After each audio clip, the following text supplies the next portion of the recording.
दोस्तों, हिंदी में एक कहावत कही जाती है, अपने पांव पर कुल्हाड़ी मारना।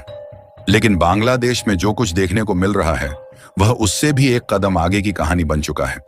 वहां पर लोगों ने पांव पर कुल्हाड़ी नहीं बल्कि कुल्हाड़ी पर ही अपना पांव रख दिया है। बीते कुछ दिनों से बांग्लादेश में जो हालात बने हुए हैं उनका असर भारत पर भी पड़ रहा है। लेकिन सबसे बड़ा नुकसान खुद बांग्लादेश को और खास तौर पर उसकी सबसे अहम इंडस्ट्री को झेलना पड़ रहा है।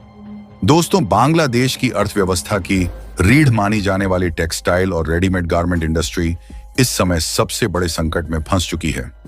खबरें सामने आ रही हैं कि देश के कई बड़े औद्योगिक इलाकों में हालात इतने खराब हो गए हैं कि फैक्ट्रियों पर ताले लगाने पड़े हैं।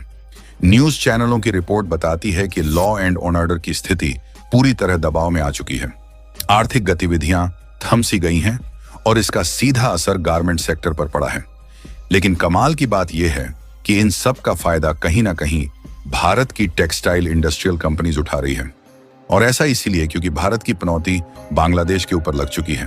तो चलिए पूरी डेवलपमेंट को समझते हैं कि क्या कुछ कैसे देखने को मिल रहा है। लेकिन आगे बढ़ने से पहले इस वीडियो को एक लाइक करके चैनल को सब्सक्राइब जरूर कर लीजिए, क्योंकि आपके लिए तो 1 सेकंड का काम है, लेकिन इससे हमारी बहुत बड़ी मदद होती है। अगर जरा ध्यान से देखें तो ढाका के आसपास बने 3 बड़े टेक्सटाइल हब इस समय पूरी तरह प्रभावित हैं। गाजीपुर सवार और नारायणगंज जैसे इलाके, जहां हजारों फैक्ट्रियां रोजाना लाखों कपड़े तैयार करती थीं, वहां काम पूरी तरह बंद कर दिया गया है। फैक्ट्री मालिकों ने साफ कह दिया है कि मौजूदा हालात में वर्कर्स की सुरक्षा सबसे बड़ा सवाल बन चुकी है, इसीलिए फिलहाल उत्पादन रोक दिया गया है। दोस्तों, ये वही इलाके हैं जो बांग्लादेश की राजधानी ढाका के सबर्ब्स में आते हैं। यानी संकट सिर्फ दूर दराज के क्षेत्रों तक सीमित नहीं है, बल्कि राजधानी के आसपास तक फैल चुका है। हालात इतने बिगड़ चुके हैं कि बड़े बड़े औद्योगिक समूह भी डर के माहौल में फैसले लेने को मजबूर हो गए हैं। बांग्लादेश के सबसे बड़े कांग्लोमरेट्स में से एक ने भी अपनी कई यूनिट्स को अस्थायी रूप से बंद कर दिया है। कंपनियों को डर है कि सप्लाई चेन पूरी तरह टूट सकती है, ट्रांसपोर्ट बाधित हो चुका है और रात के समय मूवमेंट को लेकर भारी अनिश्चितता बनी हुई है। फैक्ट्री मैनेजमेंट यह रिस्क नहीं लेना चाहता कि किसी कर्मचारी के साथ कोई अनहोनी हो जाए। यही वजह है कि उत्पादन या तो पूरी तरह रोक दिया गया है या फिर बहुत सीमित स्तर पर चलाया जा रहा है।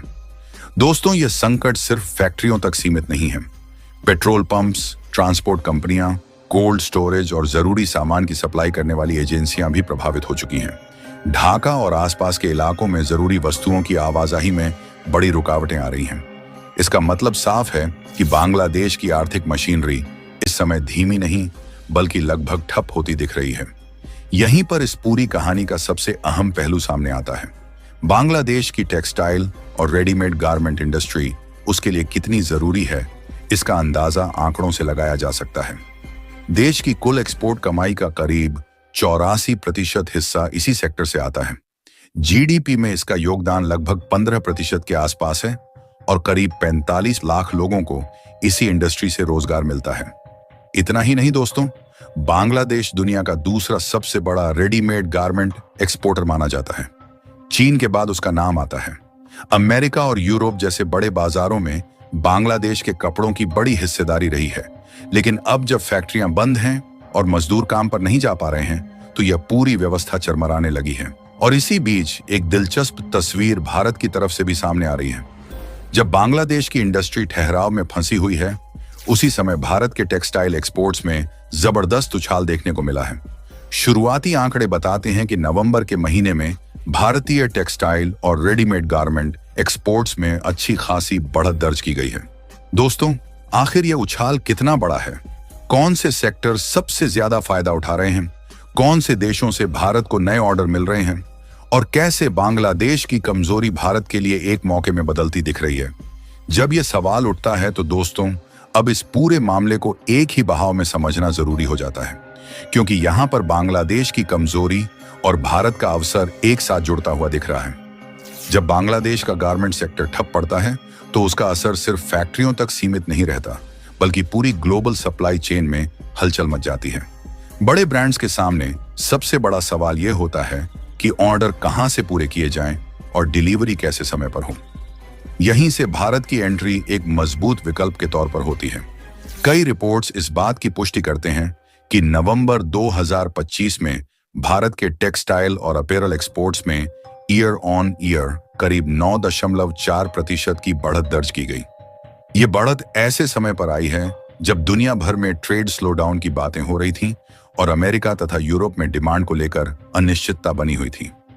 इसके बावजूद भारत का कुल टेक्सटाइल एक्सपोर्ट बढ़कर लगभग $2,855 मिलियन के आसपास पहुंच गया। अगर सेक्टर वाइज देखें तो रेडीमेड गारमेंट्स में सबसे ज्यादा मजबूती दिखी। इस कैटेगरी में एक्सपोर्ट्स करीब 11.3% तक बढ़े। इसका मतलब साफ है कि जो ऑर्डर पहले बांग्लादेश की फैक्ट्रियों में जाते थे, उनमें से बड़ा हिस्सा अब भारत की तरफ शिफ्ट हो रहा है। इसके साथ ही मैनमेड यार्न और फैब्रिक्स के एक्सपोर्ट्स में करीब 15.7% की तेज बढ़त देखने को मिली और कॉटन यार्न में भी 4% से ज्यादा की बढ़त दर्ज हुई। दोस्तों, एक और अहम संकेत हैंडीक्राफ्ट सेक्टर से मिला, जहां करीब 29.7% की बढ़त देखने को मिली। यह बताता है कि सिर्फ बड़े उद्योग ही नहीं, बल्कि छोटे कारीगर और एमएसएमई भी इस बदलाव का फायदा उठा रहे हैं। ग्लोबल मार्केट में भारत के वैल्यू एडेड और ट्रेडिशनल प्रोडक्ट्स की डिमांड तेजी से बढ़ रही है। अब सवाल यह उठता है कि ग्लोबल ब्रांड्स भारत को क्यों चुन रहे हैं। रिपोर्ट्स बताती हैं कि इसकी सबसे बड़ी वजह पॉलिटिकल स्टेबिलिटी और बेहतर लॉ एंड ऑर्डर है। जहां बांग्लादेश में फैक्ट्रियां बंद हो रही हैं और ट्रांसपोर्ट ठप है, वहीं भारत में नए टेक्सटाइल पार्क्स लगातार ऑपरेशनल हो रहे हैं। बड़े पैमाने पर इंफ्रास्ट्रक्चर निवेश और बेहतर लॉजिस्टिक्स ने भारत की विश्वसनीयता बढ़ाई है। इसके साथ ही भारत के फ्री ट्रेड एग्रीमेंट्स भी अहम भूमिका निभा रहे हैं। हालिया समझौतों की वजह से कई देशों में भारतीय टेक्सटाइल्स को टैरिफ फ्री या कम टैरिफ पर एंट्री मिल रही है। इसका सीधा असर यह हो रहा है कि मिडिल ईस्ट और अन्य उभरते बाजारों में भारत की हिस्सेदारी बढ़ती जा रही है। ग्लोबल बायर्स अब लॉन्ग टर्म कॉन्ट्रैक्ट्स के लिए भारत से बातचीत कर रहे हैं। दूसरी तरफ बांग्लादेश की स्थिति लगातार कमजोर होती दिख रही है।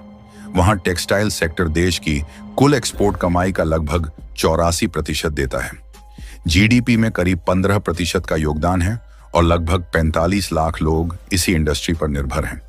जब इतनी बड़ी इंडस्ट्री रुक जाती है तो उसका असर विदेशी मुद्रा, भंडार बजट और सामाजिक स्थिरता तक पहुंच जाता है।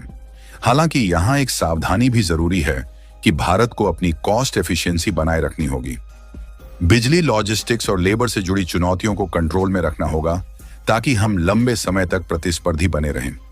अगर ऐसा हुआ तो जो ऑर्डर आज मजबूरी में भारत आ रहे हैं, वे कल स्थायी रूप से यहीं टिक सकते हैं।